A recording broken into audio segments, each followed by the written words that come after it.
बुद्धा, परम पूज्य डॉक्टर बाबा साहब अम्बेडकर और उर्गेन संघरक्षित जी एवं मेरे कल्याण मित्र और आचार्य जो है उन सभी को मैं नमन करता हूँ। इस शिविर के संचालनकर्ता मेरे मित्र धर्मचारी बुद्धि प्रकाश जी और धर्मचारी शील रश्मि जी, जिन्होंने बहुत ही अच्छा संगायन किया और हमें हमारे मन को एकाग्र करने का हमें रास्ता भी बताया है, हमसे प्रैक्टिस करवाई है उन्होंने। तो ये बहुत ही अच्छा उनका पांचों भी दिन का प्रयास रहा है। इस हमारे शिविर में हमारे संघ के बहुत ही सीनियर ऑर्डर मेंबर्स है यहाँ पर, ब्रह्मचारी ब्रह्मचारिणियाँ हैं और भी ऑनलाइन जुड़े हमारे भाई बहन हैं। मैं सभी को मैत्रीपूर्ण जय भीम मेरा। भाइयों और बहनों, आज हम हमारे शिविर के अंतिम दिन में पहुंच गए हैं। जैसा कि बुद्धि प्रकाश जी ने पहले ही कहा है कि हमारा आज का आखिरी दिन है, तो हम हमारे शिविर के अंतिम दिन में अभी पहुंच गए हैं और अंतिम दिन का जो आनंद है उसे हम उठाने की कोशिश जरूर करेंगे। उन्होंने ये कहा है कि हमें ज़्यादा से ज़्यादा समय मिलना चाहिए और थोड़ा सा ज़्यादा भी समय हो सकता है। कोई बात नहीं है। तो हम बोधि प्रकाश जी के साथ में और कुछ पल ज़्यादा रहेंगे, धम्म चर्चा करेंगे, धम्म का आनंद लेंगे और अपनी मैत्री को हम बांटेंगे। तो भाइयों और बहनों, मैं दिल्ली केंद्र का तो आभारी हूँ ही, उनके प्रति मैं अपना आभार व्यक्त जरूर करता हूँ। पर उत्तर भारत के जो सभी धर्मचारी है, धर्मचारिणियाँ है, इनके प्रति भी मैं बहुत ही अपना आभार व्यक्त करता हूँ। उन सभी का मैं पुण्यानुमोदन करता हूँ। पूरे उत्तर भारत के कुछ लोग यहाँ पर जुड़े हैं और उत्तर भारत की जो भी धम्मा एक्टिविटीज है जो अनेक केंद्रों के माध्यम से चलती है, ये बहुत ही अच्छी बात है। ये और ही ज़्यादा एक्टिविटीज बढ़ रही है। हम देख रहे हैं कि पिछले लॉकडाउन से जून से आज तक और इसके आगे भी नागरत्न जी का एक शिविर भी है, शायद उसके आगे भी हो सकता है।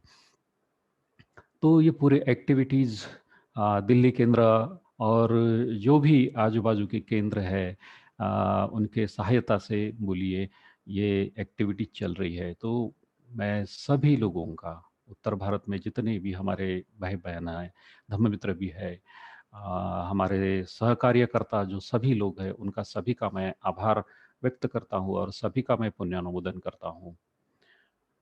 भाई और बहनों, आप लोगों की वजह से मैं आज यहाँ पर हूँ। बोधि प्रकाश जी ने तो मुझे संधि दी है, पर आप लोगों की भी वजह से मैं यहाँ पर हूँ। तो आप लोगों का भी मैं मेरे प्रवचन के आखिरी में आप लोगों का आभार व्यक्त करने के पहले मैं पहले ही आप लोगों का पुण्यानुमोदन कर रहा हूँ। सो डेफिनेटली, जैसा बोधि प्रकाश जी ने कहा है कि नागपुर जाकर दिल्ली केंद्र को या उत्तर भारत को मैं कहूँगा, दिल्ली केंद्र ही नहीं, तो उसे नहीं भूलना है। तो मेरे दोस्त का ये जो ऑर्डर ही मैं कहूँगा ये मेरे लिए एक संदेशा है, तो उसको मैं जरूर याद रखूँगा। भाई और बहनों, हम सब लोग मिलकर धम्म आचरण कर रहे हैं। बाबा साहब की जो धम्म क्रांति है उसको बढ़ाने का हम प्रयास कर रहे हैं, काम कर रहे हैं। तो एक साथ मिलजुल कर हम आगे बढ़ेंगे और मुझे मौका मिला तो ज़रूर मैं दिल्ली आऊँगा, उत्तर भारत में आऊँगा और आप सभी से मिलने का मैं मिलने की कोशिश ज़रूर करूँगा। तो आइए आज हम हमारे सब्जेक्ट की तरफ, विषय की तरफ बढ़ते हैं। तो आज का जो आखिरी जो भाग है, जो भंते के प्रवचन का आखिरी भाग है, उसको हम देखेंगे। जो बाबा साहब के इस आंदोलन के सामने आज जो समस्या है उसका मूल कारण क्या है और उसे किस तरह से हम सहाय कर सकते हैं, सुलझाने का प्रयास कर सकते हैं। अ, हम हमें ज़िम्मेदारी उठानी होगी उसके लिए, तो हम किस तरह से तैयार हैं। और आखिरी में एक गीत है जो बहुत ही अच्छा है, मुझे बहुत अच्छा लगता है। वो भी मराठी में ही है, मैं मराठी में सुनता हूँ उसको, तो मराठी में मैं कहूँगा नहीं क्योंकि मेरी आवाज़ इतनी अच्छी नहीं है और ताल सुर में मुझे जमता नहीं, तो सिर्फ़ पढ़ के बताऊँगा। और उस गीत के आखिरी में एक कमिटमेंट है, एक कमिटमेंट है, जो सभी लोग करते हैं। वो कमिटमेंट की तरफ हम अपना ख्याल देंगे और हो सकता है हम कमिटमेंट भी करेंगे। तो भत्ते कहते हैं कि बाबा साहब के आंदोलन के सामने जो भी समस्याएं है, तो इस भाग को भी उन्होंने 3 सवाल खड़े किए हैं इस भाग में। तो डॉक्टर अंबेडकर ने बौद्ध धम्म ही क्यों चुना, इस बात को ठीक से समझ सकने का अभाव है। बाबा साहब ने बौद्ध धम्म ही क्यों चुना, इस बात को समझ सकने का कुछ लोगों के मन में अभाव है। सामुदायिक धम्म परिवर्तन के आंदोलन के महत्व को समझ सकने में असफलता हुई है।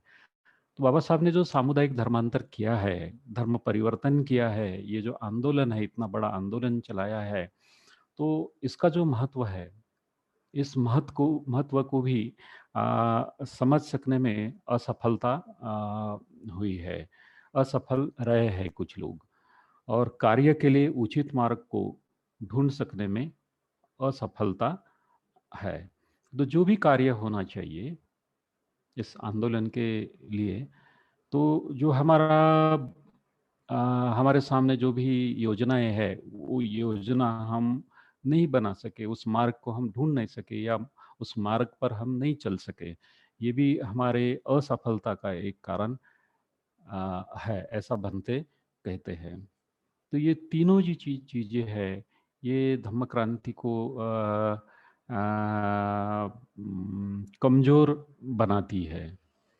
तो भाइयों बहनों, पिछले 4 दिनों में इसके पहले पिछले 4 दिनों में बंधु पर बने दिया है, उसके लोगों के ऊपर हमने चर्चा की है। तो पहले हमने थोड़ा सा ये करते हैं, फ्लैशबैक में ये करते हैं थोड़ा सा। आ, तो बाबा साहब अम्बेडकर ने बौद्ध धर्म का स्वीकार क्यों किया, इस बात को हमने देखा था। और हमने इस बात को देखा था कि बाबा साहब का जो जन्म है वो हिंदू धर्म में हुआ था, अस्पृश्य समाज में हुआ था, शूद्र वर्ण में हुआ था।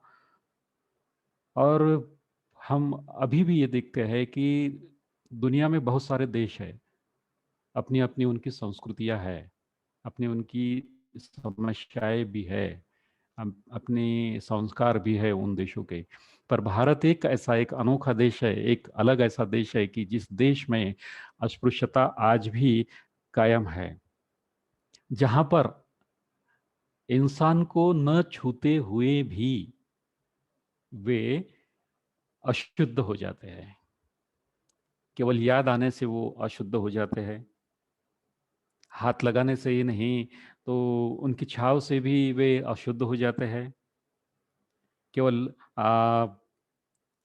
रास्ते से जाने से या चीज को छूने से भी वे लोग या चीजें जो है, जिस चीज को अस्पृश्य लोग हाथ लगाते हैं, वे सभी चीजें अशुद्ध हो जाते हैं। ये बहुत बड़ा इन्वेंशन भारतीय लोगों के, ब्राह्मण लोगों ने किया है।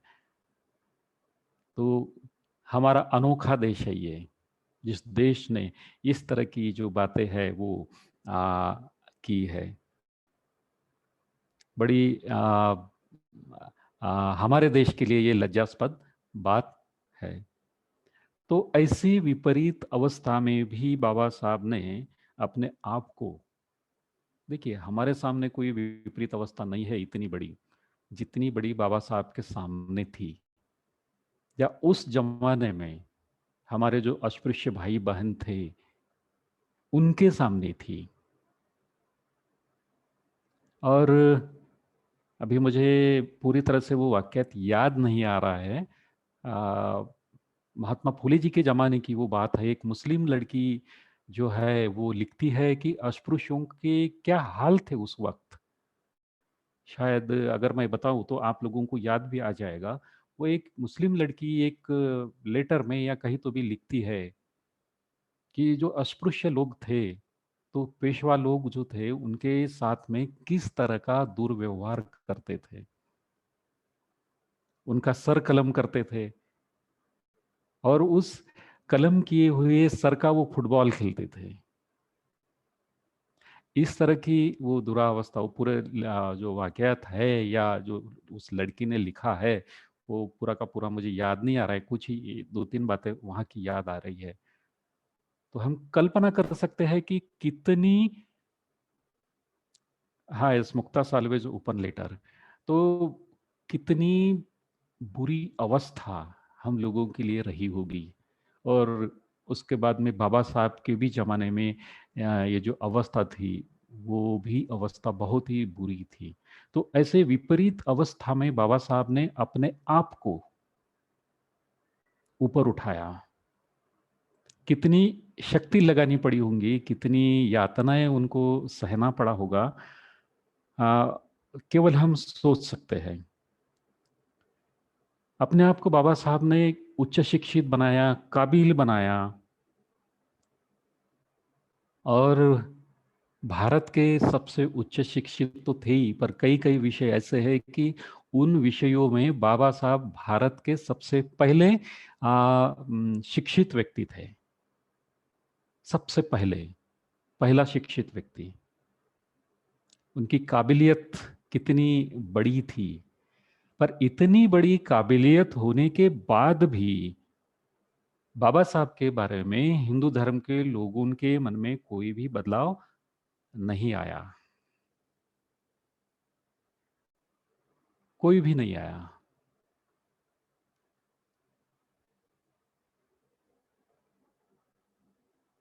फिर भी बाबा साहब ने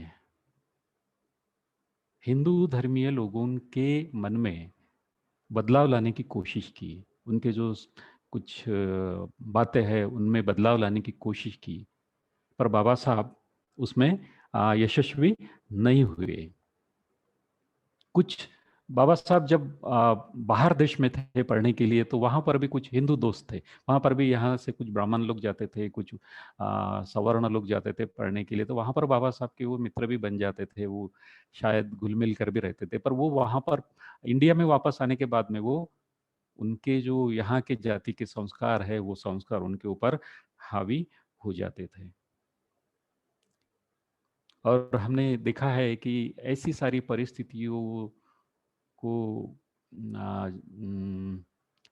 सुधारने का जो प्रयास किया बाबा साहब ने, और हिंदू धर्म की तरफ से कोई प्रतिसाद न मिलने के बाद में ही बाबा साहब ने धर्मांतर करने का ठान लिया था। और 20 साल तक उन्होंने सभी धर्मों का अभ्यास करने के बाद में, तुलनात्मक अभ्यास करने के बाद में, केवल अभ्यास नहीं, तो तुलनात्मक उन्होंने अभ्यास किया था कि कौन सा धर्म हम लोगों के लिए अच्छा रहेगा। इसके बाद में ही उन्होंने ठान लिया, इस निर्णय पर वो पहुंचे कि बौद्ध धर्म में ही हमारे लोगों के लिए ये अच्छा रह सकता है। एक ऐसा धर्म जिसमें छुआछूत नहीं है, ऊंच नीच नहीं है, अमीर गरीबों में भेद नहीं है, जाति उपजाति का कोई उसमें सवाल ही नहीं आता है। और ऐसा धर्म जिसकी नींव जो है, जो सदाचार पर थी, नीतिमत्ता पर थी, शीलोन पर थी, समता स्वातंत्र्य बंधुत्व पर थी, और एक इंसान को इंसान के तरह समझा जाता था। फिर वो कोई भी हो, अमीर हो, गरीब हो, शिक्षित हो, ना शिक्षित हो, तो जो भी बौद्ध धर्म में आता था दूसरे धर्मों से या दूसरे जाति से, तो उनकी जो धर्म और जातियां सब नष्ट हो जाती थी। वो केवल एक इंसान करके इस धर्म में रहते थे। तो ऐसे अद्वितीय धर्म का उन्होंने स्वीकार किया। और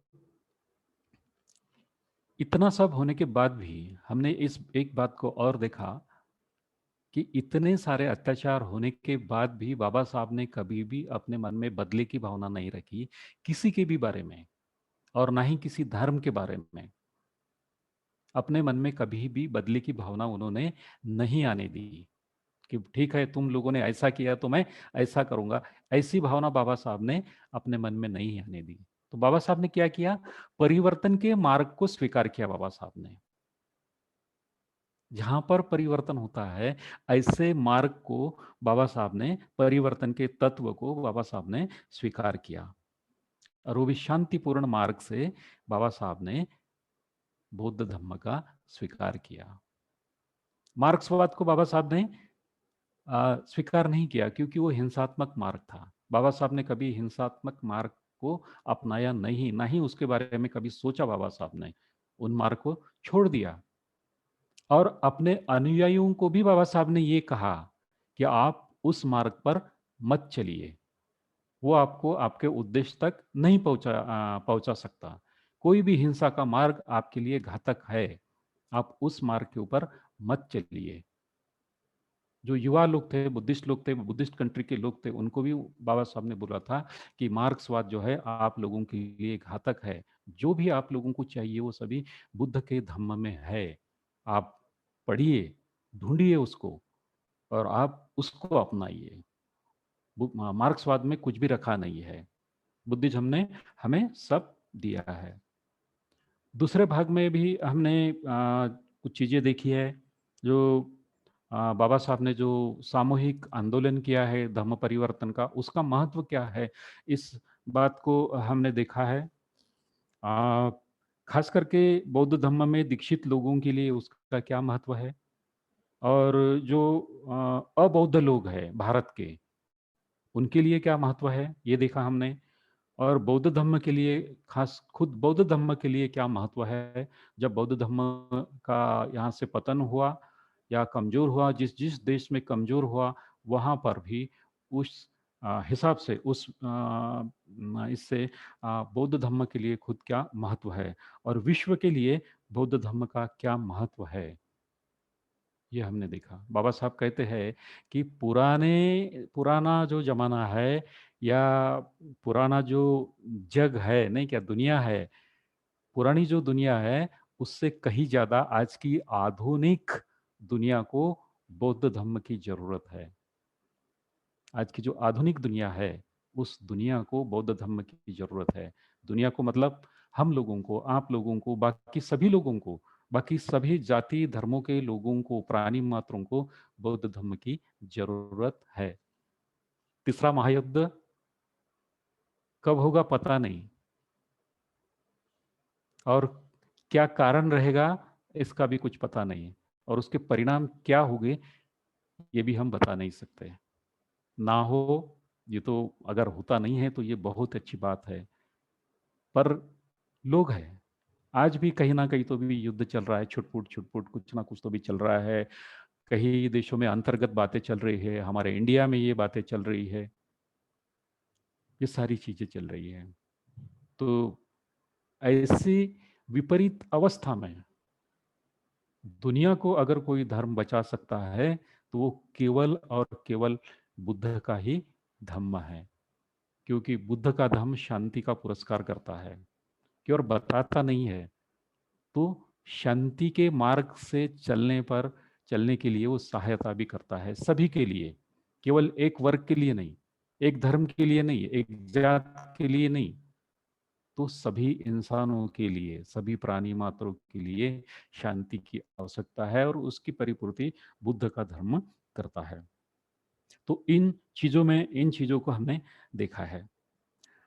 आज हम आखिरी इस प्रवचन को सुनेंगे, और जो भी कुछ आंदोलन से जुड़ी हुई जो कुछ चीजें हैं, आ, जो समस्याएं हैं, उन समस्या उन, तो हम लोगों को सभी को पता है ये समस्याएं क्या है।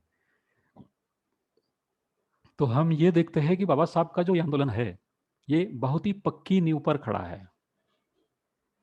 इस आंदोलन की जो नींव है वो कच्ची नहीं है, बहुत पक्की नींव पर ये खड़ा है। उसे कोई नहीं हिला सकता, कोई भी नहीं हिला सकता उसको। पर बाबा साहब एक जगह संविधान सभा में आखिरी में कहते हैं कि संविधान कितना भी अच्छा हो, वो कितना भी हो, कितने भी अच्छे तत्व है वो उसमें, कितनी भी अच्छी बातें हो, और उसे चलाने वाले लोग अगर अच्छे नहीं है, नीतिमान नहीं है, तो कोई अच्छी बात नहीं होगी और अच्छी बात हमें देखने के लिए नहीं मिलेगी। संविधान कितना भी बुरा हो और चलाने वाले लोग अगर समझो नीतिमान हो, अच्छे हो, तो उसके परिणाम अच्छे होंगे, उसके परिणाम अच्छे होंगे। ये बात भी आंदोलन को लागू होती है। बाबा साहब के आंदोलन की जो नींव है वो कितनी भी पक्की क्यों ना हो, पर हम लोग अगर समझो उसको अच्छी तरह से नहीं समझते, हम लोग अगर उसको अच्छी तरह से आगे नहीं लेके जा सकते, हमारी शक्ति नहीं लगाते हैं, तो वह जो आंदोलन है वो कितनी भी पक्की नींव पर खड़ा क्यों ना हो, वो लड़खड़ाएगा ही लड़खड़ाएगा, वो कमजोर होगा ही होगा। फिर अगर समझो जो बातें भंते ने जो सवाल उठाए हैं भंते ने कि आ, बाबा साहब ने बौद्ध धम्म ही क्यों चुना, इसको समझ सकने का अभाव है। हमारे पूरी तरह से हमारा सर्वांगीण जो विकास है उसके लिए बाबा साहब ने बुद्ध धर्म को चुना, हम उस बात को नहीं समझ सके, इस बात को हम नहीं समझ सके। और जो सामुदायिक धर्म परिवर्तन का आंदोलन है उसके भी महत्व को हम नहीं समझ सके। जब मैंने ये बात सुनी है, मैं तो 1956 को नहीं था, 1962 में मैं पैदा हुआ, लेट पैदा हुआ। बाबा साहब के ज़माने में अगर मैं पैदा होता तो बहुत अच्छा होता, मैं भी भाग्यवान होता। भाग्यवान ये शब्द मैं इस्तेमाल कर रहा हूँ, माफ़ कीजिए, कोई गलत अर्थ से मत लीजिए उसको। तो मैंने ऐसा सुना है कि जब बाबा साहब ने बौद्ध धर्म लेने की सोची, लोगों को पता हुआ, तो लोगों ने अपने घर से जो हिंदू देवता देवी इनके जो फोटो है, इनकी जो मूर्तियां है, इन जो ये, तो वो निकाल के फेंक दिए, उसका त्याग कर दिया लोगों ने। दीक्षा के बाद भी लोगों ने उसको फेंक दिया, दीक्षा के पहले भी फेंकना शुरू किया था, त्याग करना शुरू किया था, और दीक्षा के बाद भी लोगों ने उसका त्याग करना जारी रखा था। कुछ लोगों ने मुर्गियां पालना, मुर्गियां आप लोग समझ सकते हैं नहीं क्या, अभी जो बर्ड फ्लू आया है और बहुत सारे लोग उन मुर्गियों को मारकर गाड़ देते हैं, तो ये मुर्गियां पालना भी लोगों ने छोड़ दिया था। ये मुर्गियां बाहर ऐसी छोड़ दिए थे लोगों ने।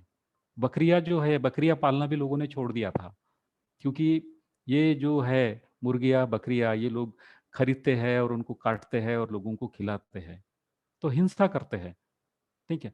तो ये लोगों ने छोड़ दिया था पूरी तरह से। जो अशिक्षित लोग थे, विशेष तौर पर जो अशिक्षित लोग थे ना, उन लोगों ने छोड़ दिया था। देहातों में जो लोग रहते थे, पढ़े लिखे नहीं थे, तो उन लोगों ने छोड़ दिया था वो। और बाद में कोई मार्गदर्शक नहीं रहने से धीरे धीरे ये सभी जो चीजें हैं ये उनके घरों में और फिर वापस आ गई। और आज हम देखते हैं कि ये जो चीजें हैं ये उनके घर से बाहर जाने का नाम नहीं लेती। अब पूरी तरह से वो केवल दरवाजे के बाहर नहीं है, बैठक रूम में नहीं है, आपके हॉल में नहीं है, तो वो किचन में जाके बैठ गए हैं। आप लोगों को, सभी लोगों को मालूम होगा, जब भी आप कहीं जाते होंगे, मोदी प्रकाश जी या उनकी टीम या दिल्ली उत्तर भारत के हमारे भाई बहन लोगों के घर में जाते होंगे, तो वो देखते होंगे कि सामने मस्त बाबा साहब की फोटो लगी है, भगवान बुद्ध की फोटो लगी है, कांशीराम जी की फोटो लगी है, नहीं क्या, और भी जो हमारे समाज सुधारक है उनकी फोटो लगी हुई है, उनको फूल मालाएं पहनी हुई है, मस्त है। और अगर समझो जब हम अंदर जाके देखते हैं तो अंदर का नजारा कुछ और ही हमें देखने को मिलता है। तो ये आपके इधर का नजारा आपके इधर का ही है ऐसा नहीं है, हमारे इधर भी ये चीजें है। और तो और हमारे तरफ और एक बात है कि जब भी लड़की की शादी होती है, शायद आपके तरफ भी ये बात होंगी, आई डोंट नो, तो जब भी लड़की की शादी होती है तो उसकी माँ क्या करती है, ये जो किचन के अंदर जो चीजें रहती है कि नहीं, अनवांटेड चीजें रहती है जिसकी पूजा होती है, बाबा साहब की नहीं होगी पूजा, पर उनकी पूजा पहले होती है। बाबा साहब के सामने कोई पानी नहीं रखेगा, ना वो खाना नहीं रखेगा, या जो भी चीजें है वो नहीं होगी, पर उनके सामने वो सबसे पहले जाता है। तो वो जो अनवांटेड चीजें है, वो लड़की की माँ उसको एक कपड़े में बांधकर उसको दे दे देती है, जब वो विदाई विदाई होती है तब, कि बेटी तू अपने घर में जा और तू भी अपने किचन में इसकी प्रतिष्ठापना कर। शायद आई डोंट तो तुम्हारे तरफ भी होता होगा, तो मुझे पता नहीं, पर हमारे तरफ ये बात होती है। बाबा साहब ने महिलाओं के ऊपर बहुत बड़ा जोर दिया था। महिलाओं के परिषद में बाबा साहब ने कहा था कि जिस समाज की महिलाएं शिक्षित है, उनके शिक्षित होने से मैं उस समाज की प्रगति का अंदाजा लगाता हूं। महिलाओं पर बहुत बड़ा भरोसा बाबा साहब ने जताया था, चाहे वो शिक्षित हो या अशिक्षित हो। अगर समझो, मैं दोष नहीं दे रहा हूं, पर महिला ही समझो ऐसी अपनी लड़कियों को ये चीजें बांध के देती है, और वे कहती है कि बेटी अपने घर में जा और तू भी वहां पर अपने किचन में थोड़ा सा ये कर दे, तो ये अच्छी बात नहीं है बाबा साहब की धम्म क्रांति के लिए। कई मैंने ऐसे फैमिलीज देखी है कि लड़की की शादी बुद्धिस्ट फैमिली में होती है, जिनके किचन में ऐसी अनवांटेड चीजें नहीं रहती है, नहीं रहती है। पर जब शादी होकर लड़की अपने घर आती है, ससुराल में आती है, तब जिस घर में ये अनवांटेड चीजें नहीं रहती है ना, वहां पर ये अनवांटेड चीजें प्रवेश कर जाती है। फिर सास भी अपनी बहू को जबरदस्ती नहीं कर सकती, उसका जो हस्बैंड है वो जबरदस्ती नहीं कर सकता, उसका जो सास ससुर जो भी है वो उनको नहीं बोल सकते, क्योंकि घर में झगड़े नहीं होने चाहिए। भाई और बहनों, हमें, ठीक है अभी तक जागरूक नहीं थे, पर हमें हमारी जागृति इस बारे में बढ़ाने की बहुत ही जरूरत है, बहुत ही जरूरत है। वरना वो दिन दूर नहीं कि बाबा साहब को हम एक भगवान के जैसा पूजेंगे और बाबा साहब से मन्नत मांगेंगे, बाबा साहब के नाम से उपवास रखेंगे, व्रत करेंगे। वो दिन दूर नहीं है। तो हमें अगर धम्म क्रांति को उसके सही अर्थ में आगे अगर बढ़ाना है, तो ऐसी चीजों को हमें दूर रखना पड़ेगा, ऐसी चीजों को हमें दूर रखना पड़ेगा, कोशिश करनी पड़ेगी, दूर जाना पड़ेगा। उपवास करके कोई फायदा नहीं है, आप पूर्णिमा को करो या कहीं भी करो, कभी भी करो, कोई फायदा नहीं है। कोई व्रत करके कोई फायदा नहीं है, कोई पूजा करके कोई भी फायदा नहीं है, कोई फायदा नहीं है। मैं धुलिया में था, शायद अचला ज्योति अगर हमारे आज के आखिरी के दिन में हो गई, तो अचला ज्योति को मालूम है, वो धुलिया से है अचला ज्योति। तो वहाँ पर मोगलाई नाम का एक एरिया है। ऐसी घटनाएं बहुत सारे यहाँ पे रहती है। तो अपनी एक बुद्धिस्ट फैमिली थी वहाँ पर मोगलाई में। वहाँ पर अपने एक बहुत ही पुराने धर्म मित्र थे, नांदेड़कर गुरुजी करके।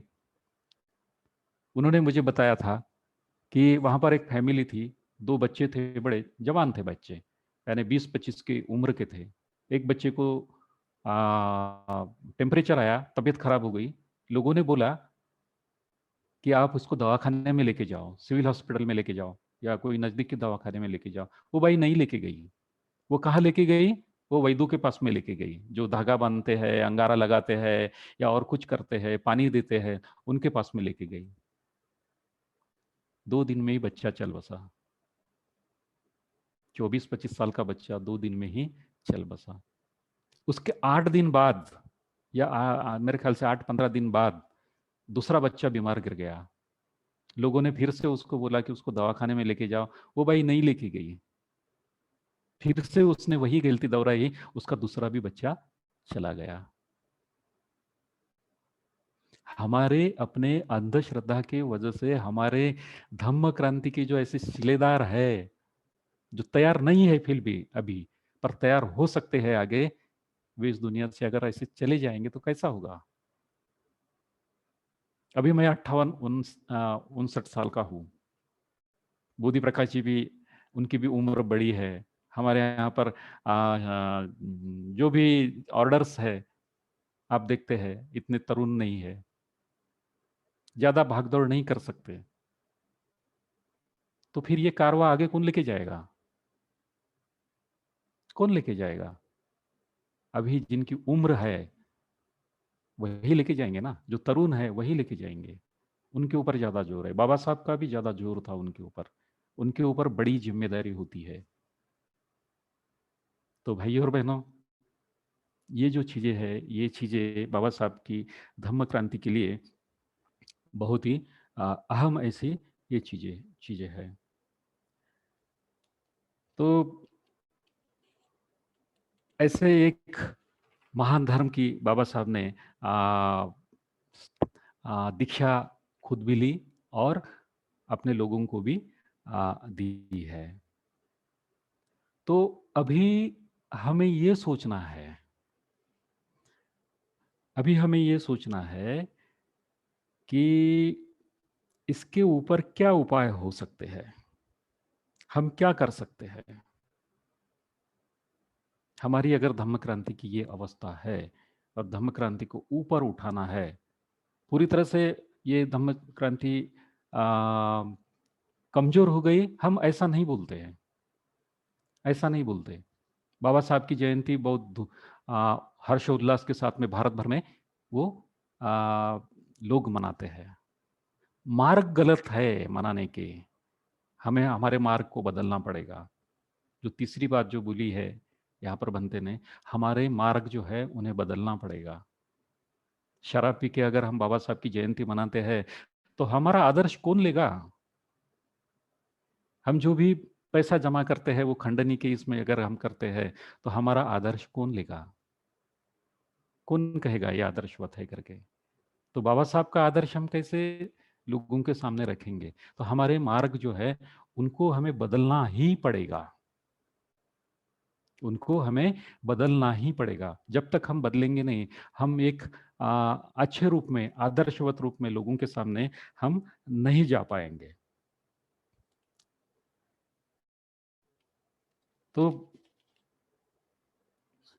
आंदोलन अगर समझो वो कितनी भी बड़ी अच्छी नींव पर खड़ा हो, पर वहां पर काम करने वाले लोग अगर समझो संभ्रमित होंगे, अच्छी तरह से उसे समझ नहीं पाए होंगे, तो वो आंदोलन जो है वो कमजोर उसको होना ही है, उस आंदोलन को कमजोर होना ही है। इस दुनिया से बुद्ध का धम्म कमजोर हो सकता है, कुछ देशों से वो बाहर जा सकता है, भारत से भी गया था, नष्ट हो चुका था। तो ऐसे आंदोलन भी जो है, जो पक्की नींव पर खड़े हैं, वे भी कमजोर हो सकते हैं, वो भी नष्ट हो सकते हैं। ऐसे कितने तो भी आंदोलन है जो नष्ट हो चुके हैं। बाबा साहब एक बात कहते हैं,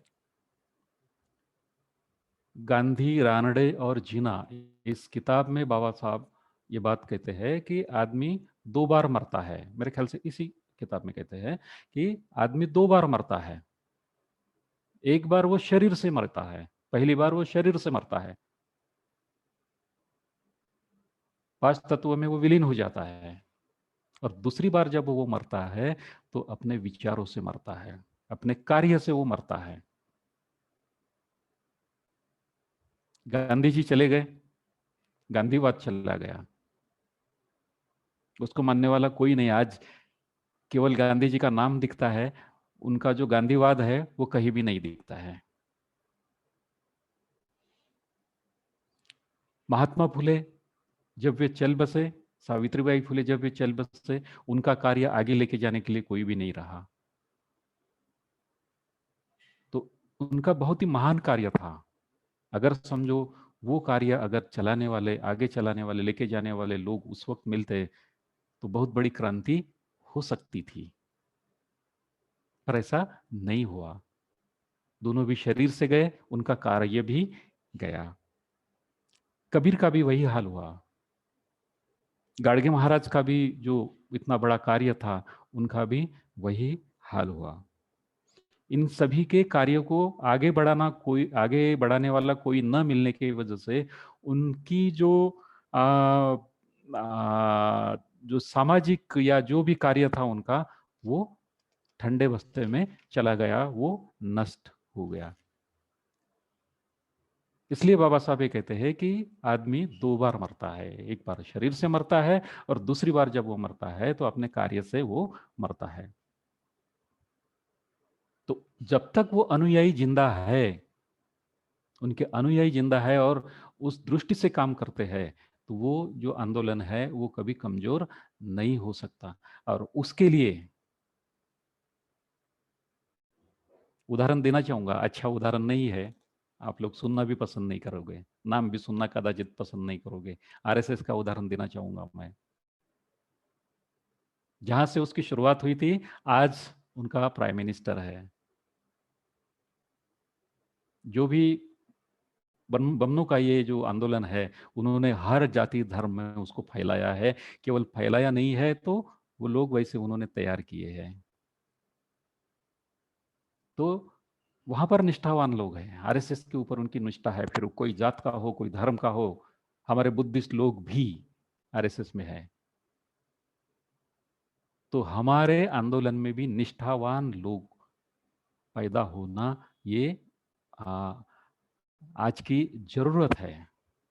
तो हमारी निष्ठा हमारे आंदोलन पर होनी चाहिए। तो क्या ऐसे कौन सी चीजें हैं हमारे पास में काम करने के लिए, आंदोलन पर निष्ठा बढ़ाने के लिए? तो मेरे ख्याल से मैंने कुछ चीजें ये की है, कोई किताब में मुझे आ, पढ़ने को नहीं मिला, पर उसके पहले मैं एक बात बता दूं कि बाबा साहब बहुत ही दुखी थे अपने समाज की ये अवस्था देखकर, बहुत दुखी थे। और ऐसी दुखी अवस्था में नानक चंद रट्टू जी ने बाबा साहब को पूछा था कि बाबा साहब, आप इतने दुखी क्यों है? बाबा साहब रोते भी थे कभी कभी। जब हम ये बात सुनते हैं, मैं तो भी जब ये बात सुनता हूँ कि बाबा साहब रोते थे, तो मुझे अंदर से बहुत ही दर्द महसूस होता है, बहुत ही दर्द महसूस करता हूँ मैं। तो बाबा साहब ने ये कहा था नानक चंद रट्टू जी को कि नानक जाओ और मेरे लोगों को बताओ कि ये जो कारवां मैंने यहाँ तक लाया है, गाड़ा यहाँ तक लाया है, अगर उनसे नहीं जमता आगे लेके जाने के लिए, तो ना लेके जाए, पर कम से कम वो पीछे तो भी उसको ना ढकेले। पर अवस्था ये है कि आज वो पीछे धीरे धीरे धीरे धीरे धीरे धीरे पीछे पीछे जा रहा है। तो बाबा साहब की ये आ, उसको क्या बोलेंगे, मराठी में तड़मड़ बोलते हैं उसको, ये क्या हिंदी में क्या बोलते हैं अभी मुझे नहीं सूझ रहा है। आत्मीयता बोलेंगे उसको, नहीं क्या, आत्मीयता भी बोल सकते हैं। तो इसके बारे में बाबा साहब की इस आत्मीयता को हम देख सकते हैं। तो इस बात को ये करने के लिए आ, मैंने मेरा जो चिंतन है वो आप लोगों के सामने मैं रखना चाहूँगा। तो सबसे पहली बात है कि हम लोगों ने 22 प्रतिज्ञाओं का पालन करना चाहिए। बाबा साहब ने जो 22 प्रतिज्ञा दी है दीक्षा विधि समारोह में, उन 22 प्रतिज्ञाओं का पालन हम लोगों ने करना चाहिए। अगर 22 प्रतिज्ञाओं का पालन हम करते हैं, तो हम धम्म क्रांति को आगे बढ़ा सकते हैं। अगर 22 प्रतिज्ञाओं का पालन हम नहीं करते हैं, तो धम्म क्रांति को हम आगे नहीं बढ़ा सकते हैं। क्योंकि इस 22 प्रतिज्ञाओं में ही पूरा धम्म समाया हुआ है। हमें क्या नहीं करना चाहिए, क्या करना चाहिए, हमारी कमिटमेंट कहाँ होनी चाहिए, ये बाबा साहब ने इस इन 22 प्रतिज्ञाओं में बताया है। मैं 22 प्रतिज्ञा आज नहीं बताऊंगा आपको, शायद हो सकता है बोधी प्रकाश जी या उत्तर भारत में कोई भी इसके ऊपर एखादा शिविर भी लगा सकते हैं। नागरत्न जी एखादा शिविर ले सकते हैं इसके ऊपर, हमारे बीच में विमल सित्ती जी भी है, या दिल्ली सेंटर के कोई ब्रह्मचारी इसके ऊपर शिविर भी ले सकते हैं। ये एक बहुत बड़ा एक अपने आप में विषय है। तो जब तक हम 22 प्रतिज्ञाओं का पालन नहीं करेंगे, हम बाबा साहब की आ, धम्म क्रांति को आगे नहीं बढ़ा पाएंगे। तो 22 प्रतिज्ञा क्यों दी बाबा साहब ने? बाबा साहब को ये मालूम था कि जिन लोगों को मैं दीक्षा दे रहा हूं, या जो लोग भी धर्मांतरित हो रहे हैं, उनके पूर्व संस्कार क्या है? शराब पीना, मरे हुए जानवरों को खींचना, उनका मांस खाना, समाज में झगड़े करना, जुआ खेलना, तंबाकू खाना, झूठ बोलना, ये सारी चीजों में समाज जो है वो लिप्त था। ऐसे समाज को वहां से उठाना ये बहुत ही बड़ी यानी पावरफुल बात है, बहुत बड़ी शक्ति की ये बात है। तो इन संस्कारों, समझो हिंदू धर्म के जो भी देवी देवता है, जो भी संस्कार है, इन व्रत करना है, उपवास करना है, मंदिरों में जाना है, बलि चढ़ना है, यज्ञ करना है, ब्राह्मण वो भी ये कार्यक्रम ऐसे ही नहीं तो ब्राह्मणों के हाथों से करना है, नहीं क्या? तो बहुत बड़ी यादी हो सकती है। ऐसे लोगों को धर्मांतर करना है। तो बाबा साहब इस बात को जानते थे कि ऐसे लोग अगर धर्मांतर करेंगे तो वो सभी चीजों के साथ में वो आएंगे। वे अगर सभी चीजें लेकर इस धर्म में आते हैं तो फिर क्या होगा? तो बाबा साहब ने ये सोचा होगा कि ये चीजें लेकर वे लोग नहीं आना चाहिए। इसलिए बाबा साहब ने पहले 8 जो प्रतिज्ञाएं हैं, जो हिंदू जो देव देवताएं हैं, उनके जो व्रत है, उनके जो संस्कार है, उनके बारे में ये जो 8 प्रतिज्ञाएं हैं, ये बाबा साहब ने पहले लिखी है। पहले आप इन बातों को छोड़ दो, कमिट करो कि आप इन बातों को छोड़ रहे हो। ब्रह्मा विष्णु महेश गौरी गणपति जो भी है, इनको छोड़ रहे हो, आप लोग साथ में नहीं लेके आ रहे हो। श्राद्ध है वगैरह वगैरह, ये सब चीजें छोड़ के आ जाओ बुद्ध धर्म में, ताकि आप असली बुद्ध धर्म का आनंद ले सके, आप विकसित हो सके। दूसरी बात है कि बाबा साहब ने और एक बात नोट की थी कि जो भी आ, बौद्ध धर्म के प्रचार प्रसार के लिए जो भी संस्थाएं थी, बाबा साहब ने इस बात को नोट किया था कि वहाँ के कुछ भिक्षु जो है वो भी हिंदू महासभा के वो सदस्य थे, भिक्षु लोग भी।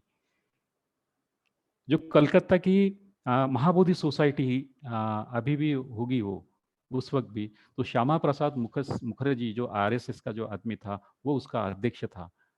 तो बाबा साहब को ये मालूम था सभी। तो जब उर्गेन संगरक्षी जी बाबा साहब को मिलने गए थे, तो बाबा साहब ने गुस्से से उनको बोला था कि आपके बुद्धिस्ट संगठनों के जो अध्यक्ष है, जो भी ये लोग है, ये जो ब्राह्मण लोग है, ये कैसे है? बाबा साहब ने गुस्से से भंते को कहा था, और भंते ने जवाब दिया था कि भंते बाबा साहब, मैं उस इसमें केवल वो जो महाबोधि पत्रिका है उसका मैं संपादक हूँ, वहां पर मैं काम नहीं करता, महाबोधि सोसाइटी में मैं उससे अलग हूँ। तो ऐसी अवस्था उस वक्त थी। तो ये सभी का सब ये करके बाबा साहब ने ये 1 से 8 तक की जो प्रतिज्ञाएं है, उनको बाबा साहब ने लिखा था। उसके बाद में 9 से 18 जो आ, प्रतिज्ञाएं है, 9 से 18 नंबर की जो भी प्रतिज्ञाएं है, आप लोगों के पास में होगी, वो बाद में भी आप देख सकते हो, या आप लोगों को याद भी आ सकती है वो। इस इन प्रतिज्ञाओं में केवल बुद्ध की शिक्षा को बताया है, आचरण करने के लिए बताया है। पंचशील है, पारमिताएं है, अष्टांगिक मार्ग है, ये जो बुद्ध की मूलभूत शिक्षाएं है, धम्मचक्र प्रवर्तन सूत्र में ये बातें दी है। तो इनका आचरण करने के लिए बाबा साहब ने कहा है। और उसके बाद में 19 से 22 नंबर की जो प्रतिज्ञाएं है, 4 प्रतिज्ञाएं जो ये है, तो बुद्ध धर्म से अपनी जो गांठ है वो पक्की करने के लिए बाबा साहब ने कहा है, कमिट करने के लिए बाबा साहब ने कहा है। तो इस तरह से ये 22 प्रतिज्ञाएं जो है वो बाबा साहब ने दी है। तो अगर हम बाबा साहब ये 22 प्रतिज्ञाओं का अगर हम पालन करते हैं, तो धम्म क्रांति को हम आगे बढ़ा सकते हैं। और अगर समझो हम कमजोर गिर जाते हैं इन 22 प्रतिज्ञाओं का पालन करने में, तो हम उतने पैमाने पर काम नहीं कर पाएंगे, बाबा साहब के धम्म क्रांति को हम नहीं समझ पाएंगे। उनके धर्मांतर को हम नहीं समझ पाएंगे। तो ये भी दो सिरे की भूमिका हमें नहीं लेना है यहाँ पर भी, वो सिरे की या ये सिरे की नहीं, तो मध्यम मार्ग से हमें चलना है। बाबा साहब ने जो बुद्ध की शिक्षाएं दी वो मध्यम मार्ग है, तो मध्यम मार्ग से हमें समझना भी है, किसी भी चीज को हमें मध्यम मार्ग से समझना है, तो हम एक अच्छा इफेक्टिव काम कर सकते हैं। दूसरी जो बात है धम्म क्रांति के लिए, वो शरण गमन है। बनते ये कहते हैं, मुझे थोड़ा फास्ट जाना पड़ेगा। बनते ये कहते हैं कि हम शरण गमन कहते हैं करते हैं, नहीं क्या? शरण गमन का मतलब बुद्ध धम्म और संघ को खुद को प्रतिज्ञाबद्ध करना। हमारे जीवन में बुद्ध धम्म और संघ, इन तीन रत्नों के सिवा चौथी कोई बात नहीं होनी चाहिए। चौथी किसी भी बात को हमने जगह नहीं देनी चाहिए।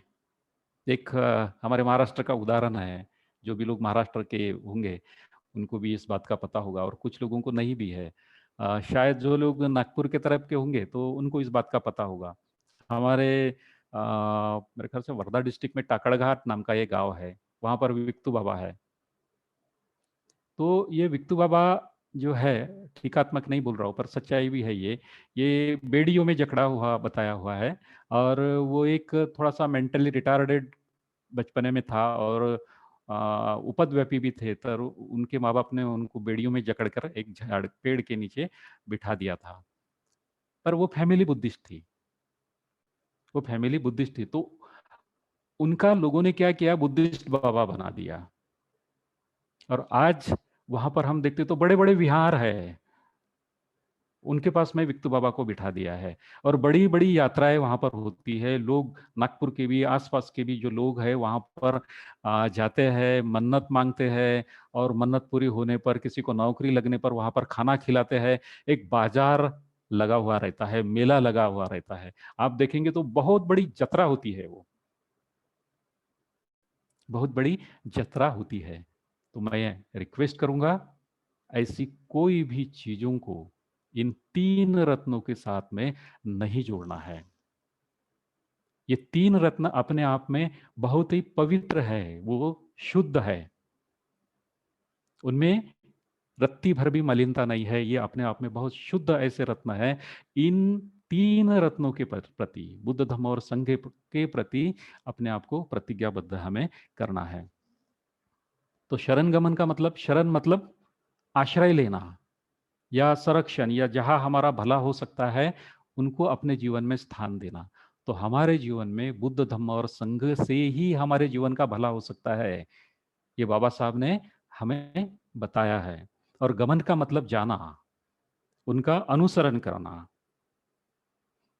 गमन का मतलब ये भी होता है कि हम जिस अवस्था में है अभी, उस अवस्था से ऊपर उठने के लिए अपने आप को कुछ उच्च जो चीजें हैं उनके साथ में जोड़ना, उनके तरफ जाना, उनकी तरफ अग्रसर होना। तो इसका सीधा मतलब ये होता है कि अगर हमें अपनी अवस्था से उठना है तो हमें अपने जीवन में बुद्ध धम्म और संघ की तरफ ही जाना है, कहीं दूसरी ओर नहीं जाना है। रास्ते रास्ते से भटकना नहीं है। भटकाने वाले बहुत सारे लोग मिलेंगे। कल हमने पानी की बात की थी, बोधि प्रकाश जी ने भी उसके ऊपर बहुत अच्छा कहा, नागरत्न जी ने भी बहुत अच्छा कहा। तो कोई गंगा का पानी पवित्र नहीं होता है। हम दिल्ली गए थे, तो हम कहाँ है, वो गंगा नदी पर गए थे हमने नहीं नहाए वहां पर, सिर्फ वहां पर वो बोटिंग वगैरह की है हमने। पर कोई गंगा नदी का पानी या कोई नदी का पानी पवित्र नहीं होता है। दुनिया में कोई भी पानी पवित्र नहीं होता है। आप बुद्ध के सामने जो पानी रखते हैं वो अपने कुएं का रखते हैं या नल का पानी रखते हैं, कोई ऐसा अमृत का पानी नहीं रखते हैं। वो एक प्रतीक है, वो एक जल जो है वो एक प्रतीक है। उस प्रतीक का अर्थ हमें लेना है, दूसरा और कुछ भी नहीं है। तो अपने साथ में दूसरी कोई भी चीजों को हमें नहीं जोड़ना है। तो अगर हम गलत चीजों को शरण जाते हैं तो धम्म क्रांति को हम मजबूत नहीं बनाते हैं, धम्म क्रांति को हम कमकुवत बनाते हैं। तो गलत चीजों को क्या, कौन सी गलत चीजें हैं? पद है, प्रतिष्ठा है, व्यक्ति है। हम व्यक्ति को शरण जाते हैं। व्यक्ति मतलब कोई भी आदमी, कोई राजकीय हो या कोई सामाजिक हो, कोई भी हो, भिक्षु हो या कोई भी हो, उसको हम शरण जाते हैं। बगैर सोचे समझे वो जो कहते हैं वो हम करते रहते हैं। तो किसी भी व्यक्ति के सामने अपने आप को अपनी स्वतंत्रता जो है उसको ये नहीं करना है। जात है, प्रांत है, बहुत सारे प्रलोभन है, इन चीजों को हम शरण जाते हैं। तो ऐसे गलत शरण स्थानों को अगर हम शरण जाते हैं तो हम अपने मार्ग से भटक जाते हैं, अपना जो मार्ग है उसे हम छोड़ देते हैं और इतने दूर चले जाते हैं कि उसके बाद में हमारा वापस मुड़ना नामुमकिन हो जाता है। बहुत शक्ति लगानी पड़ती है। हमारे धम्मचारी भाई धम्मचारिणी बहनें जो है या हमारे धम्म मित्र भाई बहनें हैं, वे हमें बताते हैं कि वे जब लोगों को मिलने जाते हैं तो उनकी कितनी बड़ी दिक्कतों का सामना करना पड़ता है। कभी कभी तो लोग इन लोगों को घर में भी नहीं आने देते हैं, क्योंकि वे उनको वहां से बाहर निकालना चाहते हैं। वो बताते हैं कि भाई बहन ऐसा मत कीजिए, तो उन लोगों को बुरा लगता है, तो वे अपने घर में भी नहीं आने देते हैं। फिर भी हमारे ये जो धम्मवीर है ना, ये हार नहीं मानते, वे जाते ही है और उनको बताने की कोशिश करते हैं, बुद्धयान देते हैं या बुद्ध साहित्य देते हैं और उनको समझ समझाने की कोशिश वे करते हैं। तो शरणगमन जो है आ, कोई भी कर सकता है, कोई भी धर्म का हो, कोई भी जात का हो, वो कोई भी कर सकता है। ये शरणगमन की बात है। दूसरी बात जो है, शरणगमन के बारे में बनते कहते हैं, हम बौद्ध है करके शरणगमन नहीं कर रहे। बौद्ध है करके हम बुद्ध धम्म को शरण नहीं जा रहे। हम बुद्ध धम्म को शरण जा रहे करके हम बौद्ध है। हम बुद्ध धम्म और संघ को शरण जा रहे हैं, शरण गए हैं करके हम बौद्ध हैं। दूसरी भाषा में, थोड़ी इजी भाषा में हम कहेंगे, बुद्ध धम्म का हम आचरण करते हैं करके हम बौद्ध है। बौद्ध है करके आचरण नहीं कर रहे। तो आचरण कर रहे हैं करके हम बौद्ध होते हैं। ये एक, तो हम आचरण कर रहे हैं, बदल रहे हैं, हम ये कैसे जानेंगे? लोग कैसे जानेंगे कि मैत्रेय सागर आचरण कर रहे हैं? मेरे अंदर में बदल हो रहा है, वो लोग कैसे उसको देख पाएंगे? उनको कैसे पता चलेगा? कैसे पता चलेगा कि ये जो अस्पृश्य समाज है वो बदल रहा है? तो जब तक हम आचरण नहीं करेंगे, पांच शीलों का आचरण नहीं करेंगे, तब तक हम बदल को, जो हमारे अंदर में परिवर्तन होता है, उसको अनुभव नहीं कर सकते। हमारा बदल हमें ही दिखता है, लोगों को दिखे या ना दिखे, पर हम जब बदल रहे होते हैं तो वो हमें।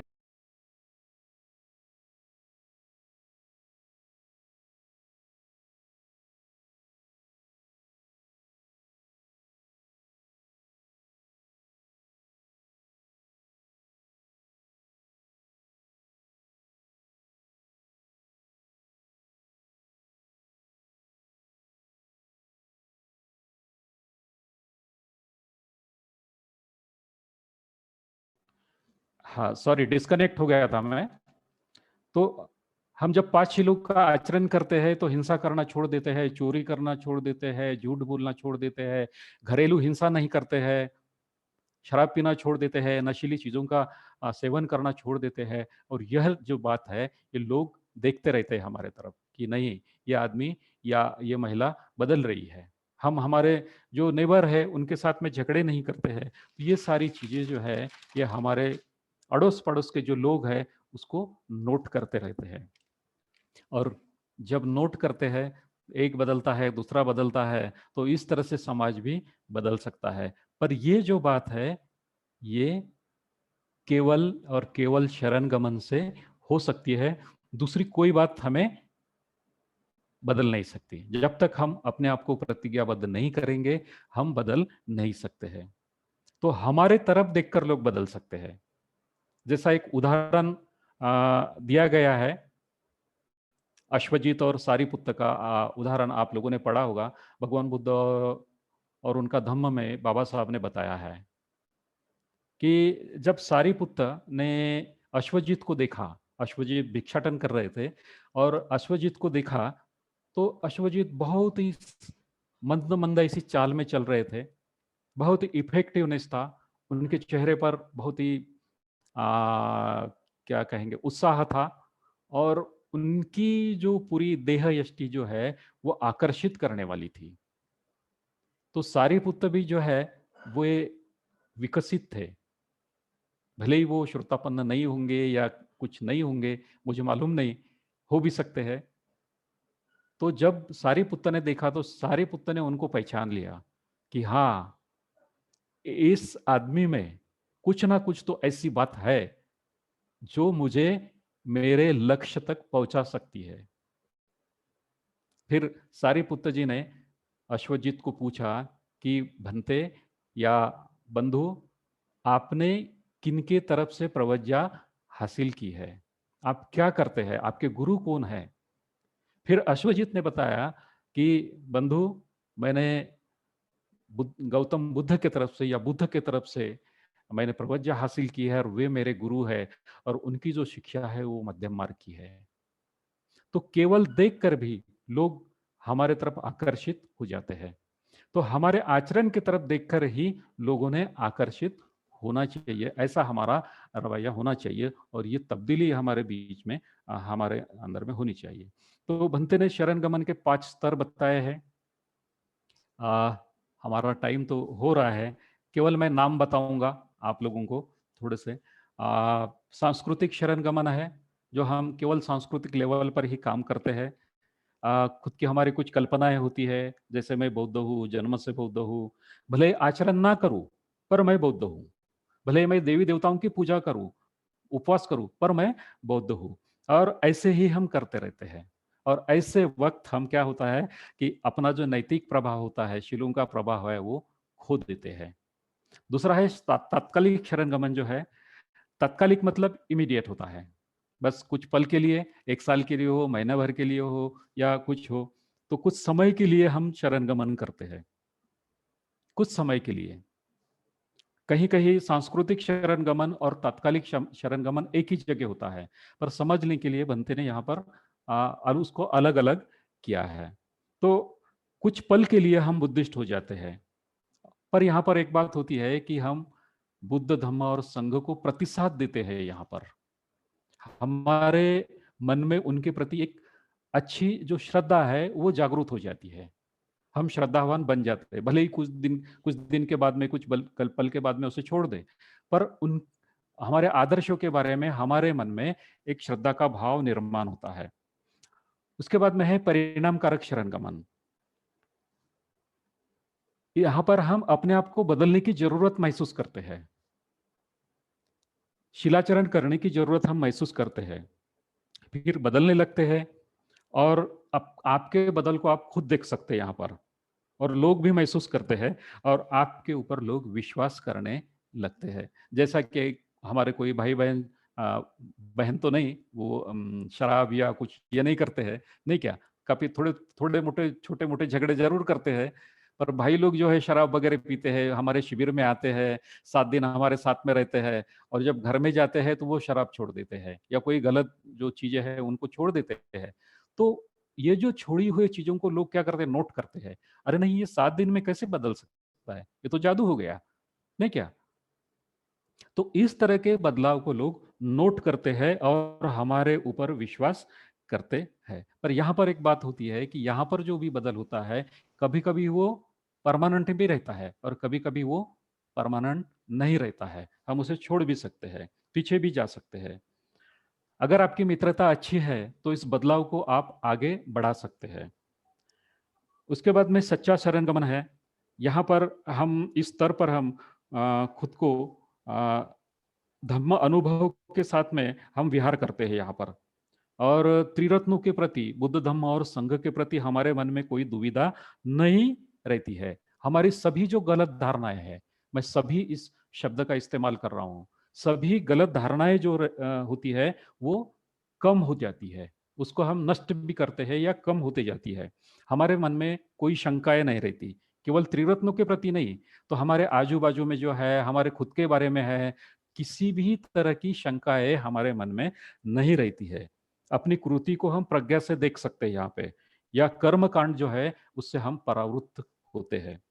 और अंतिम शरण गमन में हम, यह तो एक बुद्धत्व की अवस्था है, अरहंत की अवस्था है, पूर्णतया हम परिपक्व अनुभव में बदलते हैं खुद को। जो भी हमारे तात्कालिक शरण गमन है, परिणाम कारक है, शरण गमन है, सच्चा शरण गमन है, यहाँ पर जो हमारे अपरिपक्व अनुभव होते हैं, उन अपरिपक्व अनुभवों को परिपक्व अनुभवों में तब्दील करते हैं, और फिर हम अरहंत बन जाते हैं, या बुद्धत्व की अवस्था को हम प्राप्त करते हैं। यहाँ पर खुद का शरण स्थान हम खुद बन जाते हैं। तो भाई और बहनों, हम शरण गमन अगर करते हैं तो हम आंदोलन को आगे बढ़ाते हैं।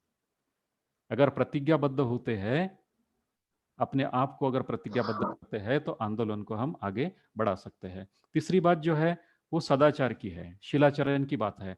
शिलाचरण से भी हम, जब तक हम शिलाचरण नहीं करेंगे, हम आंदोलन को, किसी भी आंदोलन को आगे नहीं बढ़ा सकते हैं। बाबा साहब खुद कहते हैं कि मेरा जीवन जो है वो बेदाग है। वो खुद के शिलाचरण के बारे में कॉन्फिडेंट रहते हैं, और उन्होंने 1954 को ये कहा भी है कि मेरा जो तीसरा दैवत है वो शील है। तीसरा जो दैवत है वो शील है। पहला विद्या है, दूसरा स्वाभिमान है, और तीसरा शील है। तो बाबा साहब खुद के शील के बारे में इस तरह से करते हैं। तो अगर हम शिलाचरण करते हैं, 5 शीलों के, हम 10, भले ही 10 शीलों का आचरण ना करें, गृहस्थी लोग है, 10 शीलों का ना करें या उससे ज्यादा ना करें, 8 शीलों का ना करें, पर कम से कम 5 शीलों का तो हम आचरण कर सकते हैं, उसकी प्रैक्टिस हम कर सकते हैं। तो इस तरह से अगर हम मैत्रीपूर्ण व्यवहार करते हैं, शांति संतुष्टि का व्यवहार करते हैं, दान भावना का आचरण करते हैं, सहकार्य की भावना रखते हैं, सच बोलते हैं, सामंजस्यपूर्ण बर्ताव करते हैं, और सभी चीजों के बारे में अपनी स्मृति को रखते हैं, तो लोग हमारे समाज और आंदोलन को भी आदर्शवत देखने की कोशिश जरूर करेंगे। और अगर समझो वो देखते हैं तो हमारे समाज के तरफ, आंदोलन के तरफ आकर्षित हो जाते हैं। सम्यक आजीविका है, कला और संस्कृति है, कला और संस्कृति की वजह से भी लोग हमसे जुड़ सकते हैं। उसके बाद में आखिरी जो मुद्दा है मेरा, वो है कि बाकी जो जाति धर्म है, उन लोगों में भी हमने जाना चाहिए, उन लोगों को हमारे साथ में जोड़ने के लिए प्रयास करना चाहिए। पर यह बात तभी हो सकती है जब हम खुद का उदाहरणीकरण पेश करेंगे।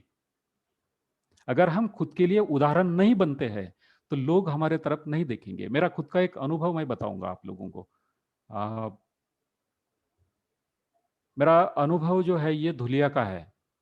मैं वहाँ पर अनमैरिड था जब नौकरी को लगा था, और मैं रूम ढूंढ रहा था। तो एक जाते जाते मैं, लिंगायत समाज का एक आदमी था, उनके घर में गया, और वहाँ उनके यहाँ पे रूम थी। तो उन्होंने मुझे पूछा कि भाई कहाँ नौकरी करते हो, क्या करते हो, कहाँ से हो, सभी चीज़ें पूछ ली। और बाद में पूछने के बाद में उन्होंने सरनेम पूछा। तो सरनेम पूछने के बाद में मेरे समझ में आया कि इनको क्या चाहिए। तो उनको बोला कि मैं बुद्धिस्ट हूँ, मैं बुद्धिस्ट आदमी हूँ, मैं मटन नहीं खाता, मैं शराब नहीं पीता, मैं तंबाकू नहीं खाता, बीड़ी सिगरेट नहीं पीता। ये चीज़ें मैंने बोल दी। आपको रूम देना है तो दो, नहीं तो आप मुझे बोल सकते हैं कि भाई साहब हमारे यहाँ पर आपके लिए रूम नहीं है। उन्होंने मुझे तुरंत रूम दी, तुरंत रूम दी उन्होंने। बोले कि हमें कोई परहेज नहीं है, आपने जो कुछ बताया है आपके ऊपर विश्वास है। क्योंकि मैंने सीधा बोला था उनको। उन्होंने मुझे रूम दी, और कुछ दिनों के बाद में, वहां पर मैंने 1 या 1.5 साल निकाला, पर कुछ दिनों के बाद में वो जो फैमिली है, उन्होंने मुझे एक लफ्ज कहा कि वो क्या बोले कि आपके समाज में, वो फॉरेस्ट में था आदमी, आपके समाज में आपके जैसे लोग नहीं दिखते हैं, आप अपने समाज से कुछ अलग हो, आपके जैसे लोग आपके समाज में नहीं है, झगड़े करने वाले हैं, शराब पीने वाले हैं, जो गलत काम है वो करने वाले लोग हैं, आप कुछ अलग हो। तो फिर उनको मैंने बताया था कि ये हमारे गुरु है, इन्होंने हमको चलना सिखाया है, बाबा साहब ने हमको धम्म दिया है, उनके मार्ग पर मैं चल रहा हूं, करके मैं आपको अलग दिख रहा हूं। तो बात यानी यह है कि वो जातिवादी भी इंसान थी, वो फैमिली जातिवादी भी थी, पर किसी जातिवादी को अपने बारे में या अपने आचरण के बारे में कुछ अच्छे लफ्ज सुनना, ये मेरे लिए बहुत ही सुखावा था। और ये किमिया जो है ये वो बाबा साहब के धम्म क्रांति की थी, बाबा साहब की चेतना की थी, बाबा साहब की प्रेरणा की थी। बाबा साहब ने वो चेतना अगर निर्माण नहीं की होती तो मैं भी इस आंदोलन से नहीं जुड़ा रहता, बनते के आंदोलन से, और शायद मैं आचरण नहीं करता, कुछ अलग होता। नहीं क्या? तो हमारा खुद का उदाहरणीकरण हमने पेश करना चाहिए ताकि लोग हमसे जुड़ सकते हैं। तो मेरा कहने का मतलब यह है कि हमें हमारे तक ही सीमित नहीं रहना है, केवल बुद्धिज्म तक, बुद्धिस्ट लोग हैं, अपने तक ही सीमित नहीं रहना है। तो जैसा मैंने आरएसएस का आप लोगों को उदाहरण दिया है, तो उस तरह से हमने लोगों में जाकर अपनी मैत्री को बढ़ाना है, उनको सहकार्य करना करना है, और अपना उदाहरण, खुद का उदाहरण रखना है। तो भाई और बहनों, और भी बहुत सारे उपाय हो सकते हैं आंदोलन को आगे लेके जाने के लिए। बाकी अर्थार्जन है, नहीं क्या, सम्यक आजीविका में वो चीज आती है, कोई भी आंदोलन पैसे के सिवा नहीं चल सकता है, द्रव्य के सिवा नहीं चल सकता है। तो अगर किसी आंदोलन के पास में पैसा नहीं है तो आंदोलन खड़ा नहीं रह सकता है वो। तो ऐसी बहुत सारी चीजें हैं, उसके ऊपर हम चिंतन कर सकते हैं अपना, और आगे बढ़ सकते हैं। तो आप लोगों ने मुझे 5 दिन सुना यहाँ तक। बुद्धि सागर जी ने मुझे बहुत अच्छी प्रेरणा दी है, मुझे मौका दिया है। उत्तर भारत के सभी धम्मचारी भाई बहनों ने मुझे सुना है, मित्रों ने सुना है, दिल्ली सेंटर के भाई बहनों ने मुझे सुना है। आप सभी लोगों का मैं पुण्यानुमोदन करता हूँ। और जो भी कुछ भी यहाँ से छूट गया होगा, कुछ गलत हुआ होगा, तो वो मेरी गलती है, भंते की नहीं, बाबा साहब की नहीं है। शायद मेरा चिंतन है, जो गलत हुआ होगा तो आप उसे एक धम्मबाही करके स्वीकार करें, और मेरी गलती को मैं स्वीकार करता हूँ। जब भी कभी मौका मिले तो हम बात कर सकते हैं। आखिर में जैसा मैंने कहा था आप लोगों को कि मैं एक गीत बोलूंगा नहीं, क्योंकि मेरी आवाज इतनी अच्छी नहीं है, बोधि प्रकाश जी की अच्छी है, मैंने सुना है कुछ आप लोगों को भी हो सकता है, और आप लोग ये गीत बोल भी सकते हैं, कोई अगर बोलना चाहता है। मराठी में है, मैं हिंदी में इसको ये नहीं करूंगा, आप समझने की कोशिश कीजिए प्लीज। बहुत ही है, दिल को छू लेने वाला है। शायद अभी मैं सुन रहा था उसको जुड़ने के पहले, तो मेरे आंखों में आंसू थे उस वक्त। तो जो भी कवि है उसका नाम मालूम नहीं। तो ऐसा है, भीमराया घे, भीमराया घे तुझाया लेकरांची वंदना। आप थोड़ा मराठी को समझने की कोशिश कीजिए। भीमराया घे तुझाया लेकरांची वंदना, आज घे ओथंबलेल्या अंतरांची वंदना। दुमदुमे जय भीमची, दुमदुमे जय भीमची, गर्जना चोहीकडे, सारखा जावे तिथे हा तुझा डंका झडे। सारखा जावे तिथे, कहीं भी जाओ तो तुम्हारे नाम का डंका बजता है। सारखा जावे तिथे हा तुझा डंका झडे, घे आता घे राहिलेल्या संगराची वंदना। भीमराया घे तुझाया लेकरांची वंदना। आगे ये जो कवि कहते हैं उसे सुनिए आप, बाबा साहब ने हमें कहां पहुंचाया है।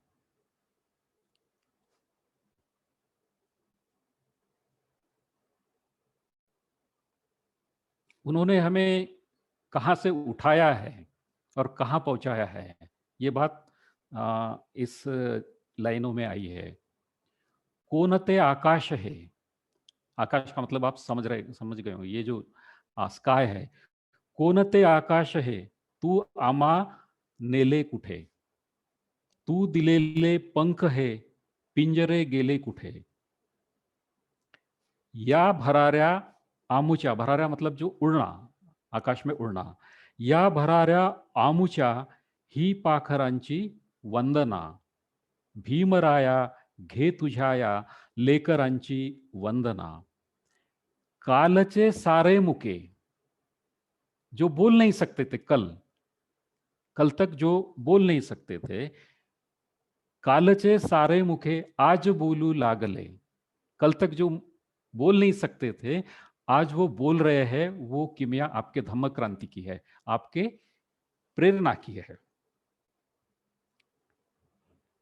कालचे सारे मुखे आज बोलू लागले, अन तुझा सत्यासवे, ट्रूथ, तूने जो ट्रूथ बताया है, सत्य बताया है, अन तुझा सत्यासवे शब्द तोलू लागले। बाबा साहब ने जो कहा वही जो शब्द है वो लोग भी बोल रहे हैं। घे तुझ्या या लेकरांची वंदना, जाड़ले गेलो तरी, लोगों ने हमको जलाया है, सोडले नाही तुला, जाडले गेलो तरी सोडले नाही तुला, कापले गेलो तरी तोडले नाही तुला, ही तुला उद्ध्वस्त झालेल्या घरांची वंदना, तू उभा सूर्यापरी, सूरज के समान आप खड़े हो बाबा साहब, आप सूरज के समान खड़े हो। आप जहां पर खड़े हैं बाबा साहब, आप जहां पर खड़े हैं, तू उभा सूर्यापरी, राहिली कोठे निशा, अंधार का नामो निशान नहीं रहा, जहां आप खड़े हैं वहां पर अंधेरा नहीं है। येवडे आम्हाकडे ही तुझी आहे दिशा, ही तुझी आहे दिशा, माय बापा घे, माय बापा घे उद्याच्या अंकुराची वंदना। हम जो विकसित होने वाले हैं, हमारी आपको वंदना है। और आखिरी जो लाइन है वहां पर कमिटमेंट है, धम्मचक्राची तुझ्या वाढवू आम्ही गती। ये जो धम्मचक्र है जो आपने घुमाया है, उसकी गति हम बढ़ाते हैं, अपने आप को कमिट करते हैं। धम्मचक्राची तुझ्या वाढवू आम्ही गती, हा तुझा झेंडा आम्ही, झेंडा मतलब जो निशान है, पंचरंगी जो निशान है, हा तुझा झेंडा आम्ही घेतलेला सोबती। ये जो निशान है, ये जो झंडा है, हमने अपने साथ में लिया हुआ है। धम्मचक्राची तुझ्या वाढवू आम्ही गती, हा तुझा झेंडा आम्ही घेतलेला सोबती, एक येणाऱ्या युगांचा, युग, एक येणाऱ्या युगाच्या आदरांची वंदना, भीमराया घे तुझ्या या लेकरांची वंदना। मैं मेरे आदर्श को नमन करता हूँ, वंदन करता हूँ, और यहीं पर मैं रुकता हूँ। भाई और बहनों, आप सभी का पुण्यानुमोदन करता हूँ और आगे के लिए बोधि प्रकाश जी को निमंत्रित करता हूँ। धन्यवाद, थैंक यू। आप सभी को, सभी लोगों का आभार, और फिर से और मिलेंगे इस आशा के साथ में मैं यही रुकना चाहूँगा। धन्यवाद।